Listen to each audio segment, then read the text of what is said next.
No, you're not Skips. I'm sorry to say. Your Oris not Skips level. Man. Good evening and welcome back to another installment of Goosebumps Podcast, Can Be Murdered. I'm your main host with the most bumps on the night, and tonight I'm joined with two of my co-hosts. Tonight I'm with An Otaku's Life for Me, also known as Josh Reviews, also known as Josh. What's up, y'all? How you doing? Also joined with another co-host of mine. This is Brandon Sime, also known as Dead Shock Studios or the Monster Jam Nerd. Hey, how's it going, guys? All right, and today, the three of us, which are the original ensemble of a defunct podcast, which was known as that one Goosebumps podcast, we'll be reviewing Monster Blood 3. Real talk, did we review this on the other one before we fell apart? Real talk, give me a second, I can tell you. I don't think we made it to this. I know we did Monster Blood 1 and 2 on the old podcast, but then we had that very angry Canadian tear us apart. Yeah, you're right. They stomped their way into our group, tried to usurp me and Josh, and then essentially maple syrup slapped the group to death. But so it looks like we only did the first one, and we never got to we got to the second one. Okay. Yeah, we never did the third one. All right, cool. So this is the first time we're reviewing it as a group. Fun fact, thanks to that said person destroying and nuking the old podcast, the podcast technically split into two. To the right side of it, Goose Junkies was born. So the Goose Junkies side of the podcast essentially drifted off and did their own thing. And then the rest of us kind of scrambled off from the Whore Burrito until that died. And then here we are now. So it's kind of funny just to see how one dead podcast gave birth to two new podcasts. But yeah, so anyway, now that we've done a lot of lore dump for Goosebumps tubers who don't know much about Goosebumps, let's get to it. So, today's installment is the 29th book in the series, Monster Blood 3. Monster Blood 3, surprisingly, follows the same batch of characters from Monster Blood 1 and 2. Personally, I think that was a fuck-up. I think it would have been more interesting if they had, before we even get into the whole story here, I think it would have been more interesting if they started out with Andy having a yard sale and she sold the can of Monster Blood her parents got her to someone else, and that's where the story would have taken place. That would have been more satisfying to me. Yeah, I can definitely see that. But instead, R.L. Stine's ghostwriter decided to tell us a story about Evan for the third time. Evan lives in Atlanta. His friend Andy just happens to come back for this one, I guess. Did she move there? Oh, wait, no. Evan was moving to Atlanta in the first one, so now he lives there, and that's why they're, like, classmates and shit.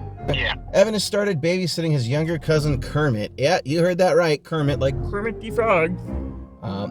God, what fucking parent looked at their fucking newborn baby and goes, yeah, that's a Kermit? If he looks like a Kermit, then I'm gonna be like, yo, that's a Kermit. Kermit is a young supposed genius who likes to play cruel jokes on Evan using his experiments. So, you notice how Kermit's just a male version of Tara, except he's smart, or smarter. Yeah. This is like this. Dexter and Weedy. Yeah. This is like the second book though, where we get like a little dickhead for a sibling who's just a vile terror. Which, okay, whatever. Go ahead, recycle your character, Stein. I'm not one to judge. It's only children's literature.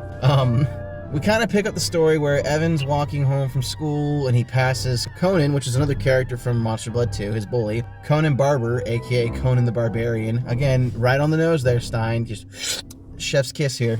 He's walking by and he looks at his yard. He's like, hey, you looking at my yard? And Evan's like, nah. And he's like, why? It's not good enough to look at? It's like, oh, you cringy fuck. Already I'm rolling my eyes. And so essentially Conan's gonna beat the shit out of Evan just because he's a prick and he's got, daddy issues and he's taking out on Evan. Then Kermit comes to the rescue. He's like, oh, I got an invisibility potion there, guy. I'm making him Canadian. So he's like, hey there, buddy. And he splashes it on Conan, and Conan's shirt like shrinks and like tears. And he's like, that was my favorite muscle shirt, you prick. And instead of beating up the kid who ruined his shirt, he just turns to Evan and he's like, this is your fault by association, and beats the shit out of him. Yeah, I never understood that scene when I read the book. I was like, why not just beat up Conan? He's the one who actually fucking did it. Well, because he didn't beat up Kermit, because Kermit's younger, 1, and 2, that would promote bullying, and 2, they have to give Evan a reason to break bad, because Evan knows the dangers and risks of Monster Blood, but by him being pissed off enough... What's that? Breaking Bad? Yeah.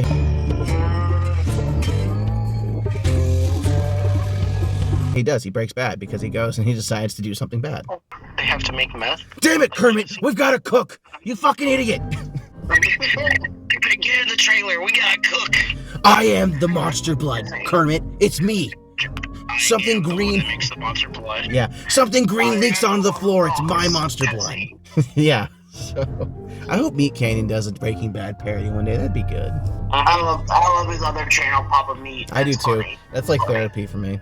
All right. Anyway, so besides plot hole and plot armor, Kermit survives an ass beating because Evan decides to be his human punching bag because he's babysitting for $3 an hour. In the 90s, I feel like you're still getting ripped off, but whatever, homie. Your aunt's poor. I get it. The whole reason he's babysitting is because one, he wants to save it for a new Walkman, and two, his aunt can't afford a real babysitter. So it's like a mutual dissatisfaction. Anyway, listen. Later, we cut to Evan and Andy having lunch together, and he's telling Andy about all the trouble that Kermit's causing him. And Andy's just like, hey, I'm one of those fuck around and find out chaotic neutrals. You want to use the monster blood? And he's like, no, we're never touching it again. And she's like, just saying, I got a can of it. Because in Monster Blood 2, her parents brought her German monster blood from Europe, which is not expired. Yeah. So, and right away, like real quick, back to the whole shrinking potion. You already can tell the way they queued this up. This is going to be our product resolution solver. Like the end of the climax is going to be solved with the potion. Why else go out of your way to show it? Okay. So Evan drags Andy along to babysit Kermit, and he pulls some pranks on them, just some basic kid shit. You know, him being a little asshole version of Jimmy Neutron. Got a blast! And then he sees that Andy's doing math, and he's like, oh my god, I love math. Math's my favorite. And she's like, yeah? And he's like, oh, I'll do it for you. It makes me so happy. She lets him do her math, but again, he's a little asshole, so he gets all the answers wrong, and now she's like, okay, fuck this kid. P. Diddy style. So, allegations this morning in the Diddy trial of dirty pool. Hey, no. She's like, this motherfucker's gotta pay. So they decide after enough of him fucking around, he's gonna find out. They go to Kermit in his basement, and he's mixing up like this yellow dough, and they take a little baby piece of monster blood and do the old like cigarette flick straight into the dough, and he's not looking. The dough then like becomes super expansive and grows and explodes, and he's freaking out about it. It explodes and gets all over everybody. It gets in Andy's hair, it gets on Evan's candy bar. Evan then eats the candy bar like a dumbass. You know, oh, it should be fine. Brush it off. 5-second rule, right? Yeah. Anyway, he eats it, and then he starts to grow. Oh my god, it's like we don't know what monster blood does. It's only third time encountering with it. No way. No way, yeah. So, as he gets bigger and bigger, he goes outside and has himself some Evan adventures, and then he spots Conan being a dickhead to some girls, and he's just like, you know what? You hurt me last week. Now I'm gonna hurt you. I'm gonna put some dirt in your eye. Then Conan says the most random phrase like, oh my god, Evan, you're so tall, I couldn't handle that. I'm so scared of heights. And then Evan's like, oh, so you would cry like a bitch if I put you in this tree. And so he does. And then while Evan's playing baseball with some children, Conan and the fire department and the police show up, and Evan's like, oh fuck, I'm gonna get in trouble because I'm a giant. And he scurries away to a construction site and hides behind just a pile of wood big enough to conceal a giant boy. That's such an unfathomable sentence, I don't even know how to like respond to it. Wait a minute! Who are you? Yeah, it's crazy. Then Kermit and Andy pull up, and Kermit's like, oh, I still have some of my shrinking potion there, eh, cousin? And he gives it to him, and Evan gives himself a quick whore bath with it, and then shrinks down to normal. Just in time for the cops to show up and be like, where's the giant? Even though he's wearing the same clothes and looks the same. Also, no complaints here. Obviously, it's a kid's book, and I really don't care. But how stretchy are them clothes and shoes? Because everything grew with him. Mash, dude. What are you talking to me? Just saying, I feel like he would have burst out of them. The Hulk does it, so why wouldn't he? But whatevs. From that point, we get to the end of the story. Evan's laying in bed one night. He gets up. He's like, oh man, I'm so thirsty. And it takes him forever to get down. And he's like, holy shit, that was a long drop. And he realizes he never stopped shrinking. So Trigger picks him up in his mouth and takes him over to his parents, where he's like, hey guys, I've got a little problem. And that's where you're gonna put the shitty dark ending, I guess. Yeah. So, yeah, that was a speed run of Monster Blood 3. Was it necessary? No. You guys have heard me say in other podcasts, I would trade this for a different sequel to something else. There's plenty of other books I would have loved to see a sequel to. Didn't need a third one. If they were going to do a third one, it should have been the last one. And like I said personally in the beginning, if they had sold the Monster Blood to someone else, you know, or Andy donated it and it ended up like at a Goodwill, and then some other kid bought it, like something along those lines, just to give it a fresh bloodline, would have been a lot more entertainable or tolerable or palatable for me. So, let's start with Brandon. Tell me something you liked about the book.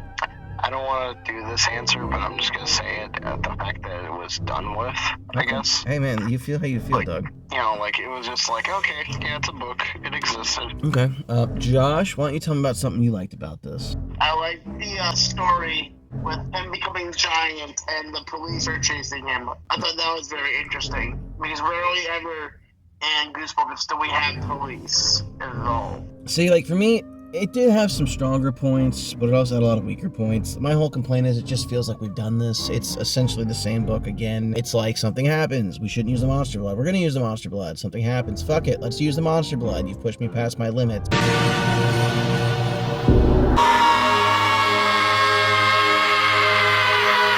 Oh no, the monster blood does something wrong. Oh no, we have to fix it because XYZ of coincidence. They've never truly defeated the monster blood. The first time it was like they got lucky with Sarah Beth's magic making it dissipate. The second time it expired. The third time they used like a hack shrink potion. I'm just saying, it seems like it really is an unstoppable force, which, yeah, I'll give it to them. They actually explored a little more lore to it and essentially gave it like a few more rules, which you should do if you're going to continue sequels that aren't needed. I just feel like it could have been done better. I personally think, and I know this is a hot take, that Monster Blood for Breakfast was a better sequel than this one was. Oh, definitely. Maybe because it was new characters. Maybe. I'm not sure, honestly. Like, it was just a fresh take. Yes, exactly. Like, you can do it. Give me something more. You know, like, just something. When I write mine, I plan to incorporate a little bit of this stuff into it, but it's if I ever get around to writing my Goosebumps Beyond 3. Anyway, so Brandon, tell me something you disliked about the book. I mean, obviously Kermit. I disliked how the pacing was. It kind of just like felt to me personally like a slog to get through. Yes, it was pulling teeth. Compare this to the book I actually just read recently, which was Bumps in the Night Into the Mall of Madness. I burned through that book. What's good? 80 Hour here. I just want to give a couple updates on what's going on with Bumps in the Night. First off, I'm fully stocked back up with inventory. So if you want signed books, bookmarks, stickers, all that good stuff, bumpsinthenight.com. And this one, I was just like, oh my God. Every day at lunch, I read about 5 chapters for a week straight to get through this one because I didn't want to deal with it. This book took me over a week to read. I'm not going to lie to you. Like, normally a Goosebumps book for me, I can get it done in an afternoon, but it took a couple days. Yeah, because again, it's not good. It's very middle of the road. I mean, there are worse. The only other book that I've really felt that way about the pacing was Curse of the Mummy's Tomb, Return of the Mummy, and Monster Blood 1. All 4 of those books are slogs to me. Josh, what's something you disliked about Monster Blood, Trace? I don't like Kermit. There you The go. character of Kermit. Is that because he talks like this? You don't know how hard it is to be green and a genius, Josh. I love Kermit the Frog. I don't like Kermit the Kid in the book. Oh God, gobble my frog meat. Oh, Miss Piggy, I'm gonna bust. That's so fun. Oh God. Anyway, yeah, so I don't disagree. Kermit was annoying. I could sit here and shit on this book all day. I'm not gonna. It's just, like I said, it's a very rinse, wash, and repeat. Something happens. We can't use the monster blood. We should use the monster blood. We can't use monster blood. Something else happens. We should use the monster blood. Fuck it, let's use monster blood. Something else happens. Oh my God. Because science, magic, or something else caused it to stop, the monster blood stopped. Da-da-da-da, circle starts again. Yeah, So it's to fill a book. It's a filler. To me, it's a filler. It's a waste. I would have much more preferred a Haunted Mask 3. That I would have loved. At this point, fuck I it. would have taken that. I would have taken a lot of other things. Give me a Night Living Dummy 4. I still would have eaten that one up. Me too. It's just this was not the one. No, I it mean, wasn't. it goes on with a very crappy cliffhanger at the end of the Night of the Dummy. At this 3, point, so. give me a prequel. You could have done Monster Blood Origins, and I would have liked that. That would have been fine. Tell me the story. Yeah. Where's the source? Let's get into ratings. Brandon, what would you rate this? 3. All right, makes sense. 3 Monster Bloods, 3. Josh? I'd probably give it a 7. All right, we're all over the board here. I'm not gonna lie, this is a pretty stinky one. I'm gonna give it a 4. It was not great. 14 divided by 3. It's gonna get a 4.6. We're gonna round that down. This book scores a 4.5 for the 3 of us. Shockingly enough, it's an F. And even more shocking, it didn't have an episode adaptation. I wonder why. I really wonder. I mean, it's the same story. We talked about this in the last one, but essentially, Even the plot for More Monster Blood, the episode was more interesting than this. Just saying. I would have even taken like more Monster Blood in book form for a third one. Again, this wasn't it. I remember as a kid not liking this one. Strange enough, as an adult, I still don't like it. You know what would have been a fun one? What's that? Monster Blood in space. There you go. Yeah, that would be dope. Or, you know what? Give us some fucking mind-blowing shit, because it's a kid's series anyway. Monster Blood comes from the moon. There you go. Oh, yeah. I'm just saying, like, Moon Monster Blood. Anyway, that's really it. Let's go with closing statements, and then we're kind of done skis. Unless you got something else to say, starting with Josh. Don't eat Monster Blood or you'll get big and cops will chase you. Brandon? Don't eat Monster Blood because Diddy will probably chase you. Like I said, it's just... Monster Blood by itself is an interesting enough monster to have multiple books, sure. Continuing the same plot again and again. You can't keep getting away with it! You can't keep getting away with it! It's like, you can't... It doesn't work. It almost feels like Groundhog Day when you read this book because it's the same fucking thing. And it's sad, honestly, because... You know, there's some quality Goosebumps books out there, and then there's this one. But yeah, so this was our trying, like, not destroy it, but this was our take on Monster Blood 3. If you felt different, why don't you let us know in the comment section down below, because I'm sure we are not the only ones who hate on it. Although Josh liked it. Josh liked it a lot. Josh loved it. Okay, a 7's hardly loving it. I just thought it was an okay book. Okay. Well, it's definitely no chicken. That's a classic, but... No, That's a certified good classic. Listen. Oh shit, that's certified ass what it is. Am I the only one who understands the complexities of this ambitious cinematic masterpiece? This movie isn't stupid! You're stupid! I'm gonna be honest. Can I be honest real quick? You know, can I be honest with you, man? Yeah? No. When it's time to review that book, I will give that book a 1. I'm sorry. I don't care. Guess what? I'm gonna give it a 1 with a 0 at the end. I'm just saying, Yep. I'm gonna leave you with this before we get too far down this chicken hole. To quote the late great Colonel Sanders, I'm too drunk to taste this chicken. Let me just quote the late great Colonel Sanders, who said, "I'm too drunk to taste this chicken." So, if you guys do enjoy the episode and you want to be part of the crew, drop down to the link below, join the Discord. We do these at night, late, and we like to chit-chat a bit after. So if you want to come talk Goosebumps or just shoot the shit because you think we're some fun guys, but not fun guy, because, you know, this is not The Last of Us, then hop